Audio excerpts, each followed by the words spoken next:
Hello नमस्कार दोस्तों, आपका स्वागत है आपके YouTube channel Amit science study में। दोस्तों मैं इस वीडियो में आप लोग को डिस्कशन कराने वाला हूं जो हिस्ट्री का क्वेश्चन, ठीक है, जो खान सर एप्लीकेशन पे पढ़ाए हैं बिहार दरोगा के लिए, उसी का नोट्स है। ठीक है दोस्तों, तो चलिएगा हम लोग देखते हैं। इससे पहले आप नहीं देखे हैं तो जाकर देख लीजिएगा, प्लेलिस्ट में बना दिया हूँ वीडियो, ठीक है यूट्यूब, ठीक है। तो चलिए मौर्यकालीन देखते हैं, आर्थिक यहाँ से स्टार्ट करते हैं, आर्थिक व्यवस्था। ठीक है, इस समय आर्थिक व्यवस्था का मुख्य आधार कृषि, पशुपालन तथा कारखाना था और शिक्षा का सबसे बड़ा केंद्र तक्षशिला था। सरकारी भूमि को सीता कहा जाता था। जो सरकारी भूमि था उसको क्या कहा जाता था? सीता भूमि कहा जाता था।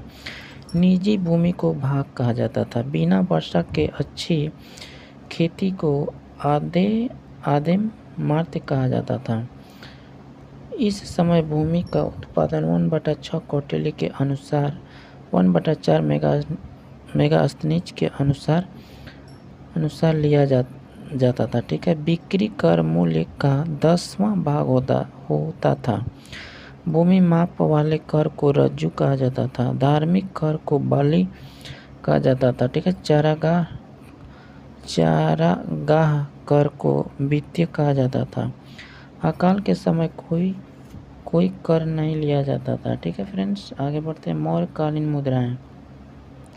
मौर्यकालीन के राजकीय मुद्रा पर्ण थी जो चांदी का सिक्का हुआ करता था। ठीक है, मुद्राओं का प्रेक्षण करने वाले अधिकारी को रुद्रदर्शक कहा जाता था। ठीक है, इस समय चांदी के मुद्रा को कषाण कहा जाता था। इस समय सोने के सिक्का को स्वर्ण एवं निष्ठ कहा जाता था। तांबे के सिक्का को इस समय मार्शक या काकनी कहा जाता था। आगे बढ़ते हैं फ्रेंड्स, देखिएगा।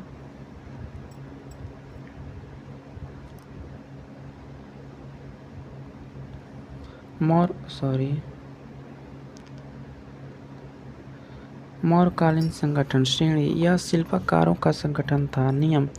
यह व्यापारियों का संगठन था। ठीक है, सार्थक। यह कारवा काफिला का संगठन था। ठीक है, मौर्यकालीन सैन्य व्यवस्था। मौर्यकालीन सैन्य व्यवस्था बहुत ही विशाल थी। इस समय अस्थायी तथा अस्थायी दोनों प्रकार की सैनिक रहते थे। ठीक है, रुद्र क्षेत्र सेना के नियुक्त करने वाले अधिकारी नायक होता था। मौर्य काल की सेना नंदों से 3 गुना थी। ठीक है, कौटिल्य की सेना 3 श्रेणी में बटा था। आपको हो जाएगा पुश्तैनी सेना, जो 2 भाटक सेना, और हो जाएगा नेक्स्ट नगर पालिका सेना। ठीक है, जस्टिन ने कहा कि मौर्य की सेना में डाकुओं का एक निरोह था जो मेगास्थनीज के अनुसार सेना रख रखा 6 समितियां, जिसमें प्रत्येक में 5 सदस्य होते थे, उसके द्वारा किया जाता था। ठीक है, प्रशासनिक व्यवस्था। मौर्यकालीन प्रशासन का एक केंद्रीय शासन था। राजा को सलाह देने के लिए मंत्री परिषद होते थे। ठीक है, उच्च अधिकारियों को शिक्षा का महामात्रा कहा जाता था। इनकी संख्या 18 थी। जासूसी के लिए चर शब्द का प्रयोग था। ठीक है, देखिएगा। अर्थशास्त्र उल्लेखित तीर्थ स्थल अधिकारी। ठीक है, आत्म प्रधानमंत्री हो जाएंगे, पुरोहित हो जाएंगे, धर्म एवं दान विभाग का प्रधान, सेनापति हो जाएगा, सैन्य विभाग प्रधान। ठीक है, युवराज हो जाएगा, राजपूत, दवारिक हो जाएगा, राज दरबार राजकीय द्वाररक्षक हो जाएगा, अंतवेदी हो जाएगा, अंतपुरी अध्यक्ष हो जाएगा, समाहर्ता हो जाएगा, आर्य संग्रहकर्ता हो जाएगा। ठीक है, देखिएगा। संगणित गाता हो जाएगा, राजकीय कोष का अध्यक्ष, प्रशासता हो जाएगा, कारागार का अध्यक्ष, प्रेदिष्ट हो जाएगा कश्मीर। ठीक है, कश्मीशनर, पौर हो जाएगा नगर का कोतवाल। ठीक है, व्यापारिक हो जाएगा प्रमुख न्यायाधीश, नायक हो जाएगा नगर रक्षक का अध्यक्ष। ठीक है, कर्मान्वित हो जाएगा उद्योगों का कारखानों का अध्यक्ष, मंत्री परिषद हो जाएगा अध्यक्ष। ठीक है फ्रेंड्स, आगे देख लेते हैं, देखिएगा। दंडपाल हो जाएगा सैन्य सामग्री एकत्रित करने वाला, दुर्गपाल हो जाएगा आपको राजकीय दुर्ग रक्षक हो जाएगा, अंतपाल हो जाएगा सीमावर्ती दुर्ग का रक्षक। मुख्यमंत्री और पुरोहित को नियुक्त से पहले इनके चरित्र को जांचा या परखा जाता था। ठीक है, उससे ही उपादा का परीक्षण कहा जाता था। ठीक है, आगे बढ़ते हैं। अशोक के समय देखिएगा फ्रेंड्स, अशोक के समय प्रशासन की सबसे छोटी इकाई ग्राम थी। अशोक के समय प्रशासन की सबसे छोटी इकाई ग्रामों थी। ठीक है, ग्रामों के मुखिया ग्रामीण क्यों कहलाते थे। ठीक है, प्रशासनिक अधिकारियों को अध्यक्ष कहा जाता था। इनकी संख्या 26 थी।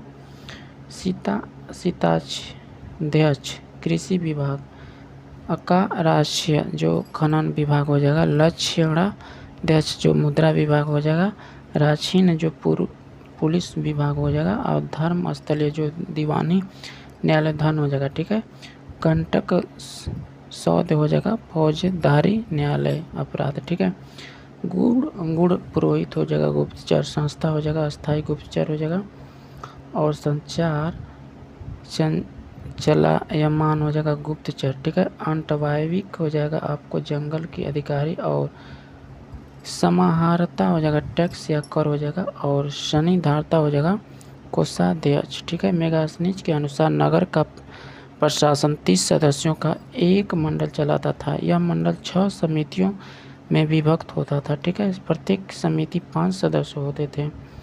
न्याय व्यवस्था मौर्य काल में सम्राट सर्वोच्च न्यायालय तथा अंतिम न्यायालय तथा न्यायाधीश था। ग्राम सभा सबसे छोटा न्यायालय होता था। ठीक है, जहाँ वृद्ध जन अपने निर्णय लेते थे। ठीक है, सर्वोच्च न्यायालय राजधानी में स्थित होता था। मुख्य न्यायाधीश में धर्मकारी कहा जाता था। अर्थशास्त्र के अनुसार राज्य में 2 प्रकार के न्यायालय होते थे। आगे बढ़ते हैं। अस्थीय दीवानी, इसके द्वारा दीवानी तथा विवाह संबंधित विवादों का निपटारा किया जाता था। ठीक है, कटक शोधक जो फौजदारी, इसके द्वारा फौजदारी तथा मारपीट जैसे समस्याओं का निपटारा होता था। ठीक है, अशोक के काल में जनपदीय न्यायालय के न्यायाधीशों को राजुक कहा जाता था। गुप्तचर व्यवस्था, मौर्य काल के गुप्तचर संबंधित महात्यक्षर कहा जाता था। अर्थशास्त्र में गुप्तचरों को गूढ़ पुरुष तथा उनके प्रमुख अधिकारी के समर्पण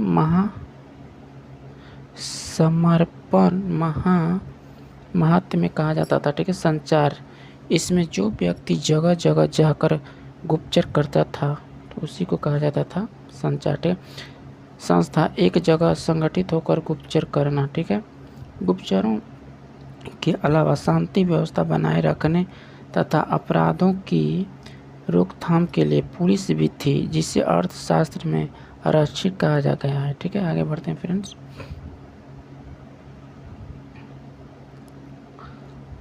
देखिएगा मौर्यकालीन वास्तुकला। ठीक है, मौर्यकालीन में लकड़ी के भवन हुआ करते थे, जो वर्तमान में पटना के कुम्हरार से मिले हैं। ठीक है, मौर्य काल में पत्थर का कुशल कारीगर होते थे। ठीक है, अशोक ने मध्य प्रदेश में सांची का स्तूप बनवाया, जो सबसे पहले बड़ा स्तूप है। ठीक है, अशोक ने यूपी के सारनाथ अशोक स्तंभ बनवाया, जिस पर 4 पत्थर के शेर को एक ही जगह रखा है, जो अहिंसा का सूचक है। यही भारत का राष्ट्रीय चिन्ह भी है। ठीक है, मौर्य काल में पत्थर का बनी सबसे महत्वपूर्ण कलाकृति पटना के दीदारगंज में मिला है। यक्ष का याक्षिणी की मूर्ति है। ठीक है, अशोक के अभिलेख में विभिन्न क्षेत्रों से मिले हैं, किंतु पाटलिपुत्र से एक भी अभिलेख नहीं मिला है। ठीक है, स्तूप का संरचना, स्तूप अर्धवृत्ताकार संरचना जिसे अंड कहा जाता है। अंड के ऊपर एक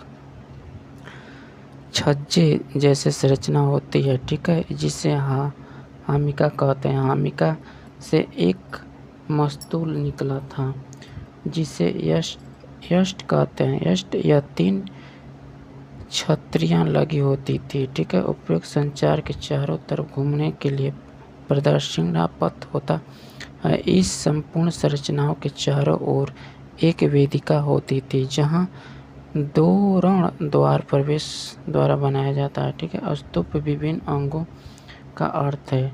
तोरण द्वार स्तूप चारों ओर प्रवेश द्वार बने होते थे, जो चारों दिशाओं में बुद्ध के संदेशों से फैलने का प्रतीक है। वेदिका स्तूपों के चारों तरफ एक घेरा बनाया जाता था, जिसे वेदिका रेलिंग कहा जाता था, जो पत्थर के विभिन्न स्तरों पट्टिकाओं का बना होता था। यह पवित्र भूमि का प्रतीक है जो पवित्र स्थल को समान दुनिया से अलग करती है। आगे बढ़ते हैं। अंड शांति का प्रतीक, हार्मिका देवताओं के घर अथवा पवित्र का प्रतीक है। छत्र बुद्ध के विचारों में भिक्षाओं का प्रतीक है, जैसे श्रद्धा, सम्मान एवं उदारता।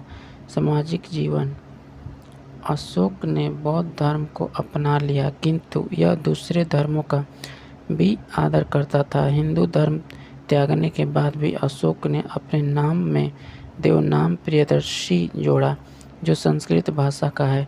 अशोक ने 11वें शिलालेख के आदेश दिया कि ब्राह्मणों को कोई नहीं सताए।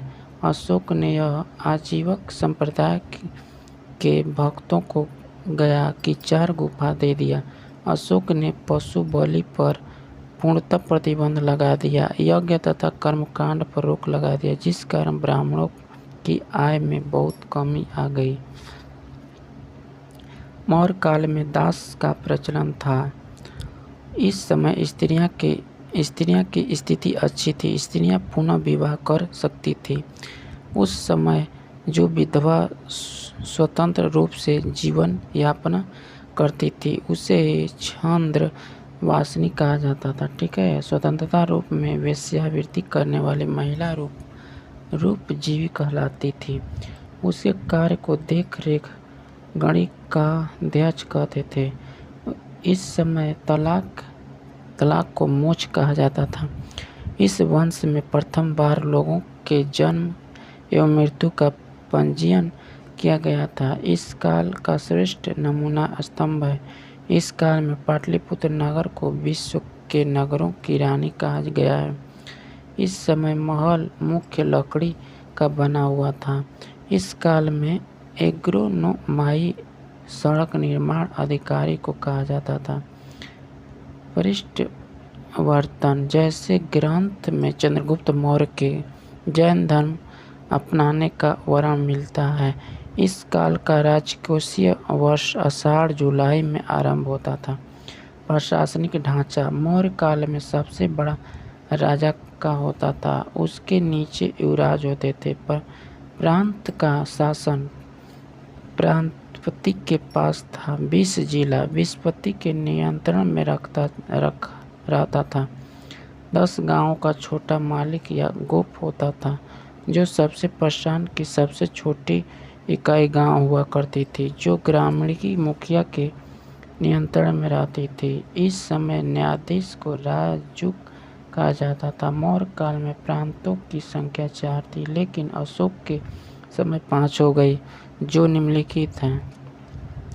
अशोक कालीन में आपको हो जाएगा पर्वत चक्र हो जाएगा, राजधानी प्रमुख स्थल कालिंग हो जाएगा, तोसली दौला हो जाएगा, कालिंग हो जाएगा। ठीक है, अवंती राष्ट्र हो जाएगा, उज्जैनी हो जाएगा, मालवा राजपूताना गुजरात कठियावाड़। ठीक है, प्रशासी हो जाएगा आपको पाटलिपुत्र हो जाएगा, बिहार बंगाल और उत्तर प्रदेश के क्षेत्र। ठीक है, उत्तरा पथ हो जाएगा, तहसीला हो जाएगा, गोलघर कंबोल पंजाब कश्मीर और अफगानिस्तान हो जाएगा। दक्षिण पथ हो जाएगा सुअगिर हो जाएगा, विंध्य के दक्षिण क्षेत्र। ठीक है फ्रेंड्स, आगे बढ़ते हैं।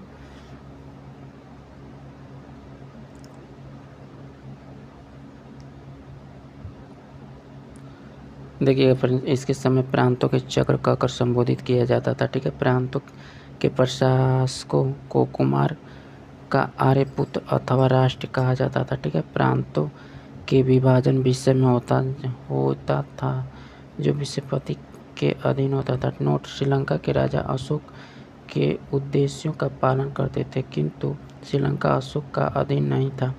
अशोक के उत्तराधिकारी 232 ईसा पूर्व में बीसी पाटलिपुत्र में अशोक की मृत्यु हो गई। इसके बाद मगध की गद्दी पर अशोक का पुत्र कुषाण बैठा। अशोक के पौत्र दशरथ ने 8 वर्षों तक शासन किया। अशोक की बढ़ती उन्होंने देवनाप्रिय की उपाधि धारण किया तथा आजीवक संप्रदाय के साधुओं के लिए लिए गया है, जिससे नागार्जुन पहाड़ी पर 3 गुफाओं का निर्माण कराया। अशोक का कोई भी उत्तराधिकारी योग्य नहीं था। मौर्य वंश का अंतिम शासक वृद्धर था, जो कि एक कमजोर तथा अयोग्य शासक था। इसके शासनकाल में कौलिंग नरेश खारवेल ने कौलिंग को मगध से स्वतंत्र कर लिया। वृद्धर्थ का सेनापति पुष्यमित्र शुंग था, जिसने सेना के निरीक्षण के दौरान वृद्धर्थ की हत्या कर दी और मौर्य वंश के स्थान पर शुंग वंश की स्थापना कर दी। मौर्य वंश का पतन के कारण अशोक का युद्ध नीति त्याग देना, अशोक का बौद्ध धर्म के प्रति अत्यधिक झुकाव होना, अशोक ने बौद्ध भिक्षुओं को इतना दान दिया कि आर्थिक संकट उत्पन्न हो गया। पतन का सबसे बड़ा कारण अशोक का उत्तराधिकारी अयोग्य होना था, साथ ही विभिन्न अधिकारियों का भ्रष्टाचार में लिप्त होना। नोट देखिएगा, मौर्य कालीन वर्षा की शुरुआत आषाढ़ जुलाई महीने में होती थी। ठीक है, आगे बढ़ते हैं, देखिएगा। ठीक है फ्रेंड्स, नेक्स्ट वीडियो में हम लोग देखेंगे ब्रह्म समाज। ठीक है, तो दोस्तों वीडियो कैसा लगा आप कमेंट बॉक्स में ज़रूर बताइएगा। वीडियो अच्छा लगा होगा तो इसे ज़रूर लाइक कीजिएगा फ्रेंड्स, और चैनल पर नए होंगे तो चैनल को प्लीज़ सब्सक्राइब कर दीजिएगा और बेल आइकन को भी ऑन कर दीजिएगा, ताकि हम वीडियो अपलोड करेंगे तो आप पे नोटिफिकेशन मिलता रहेगा। ठीक है दोस्तों, इसका PDF आप लोग को टेलीग्राम पे मिल जाएगा। आप कमेंट करिएगा तो मैं आप लोग को टेलीग्राम पे अपलोड कर दूँगा, वहाँ से आप डाउनलोड कर लीजिएगा। ठीक है दोस्तों, नेक्स्ट वीडियो में हम लोग फिर मिलेंगे, तब तक के लिए धन्यवाद।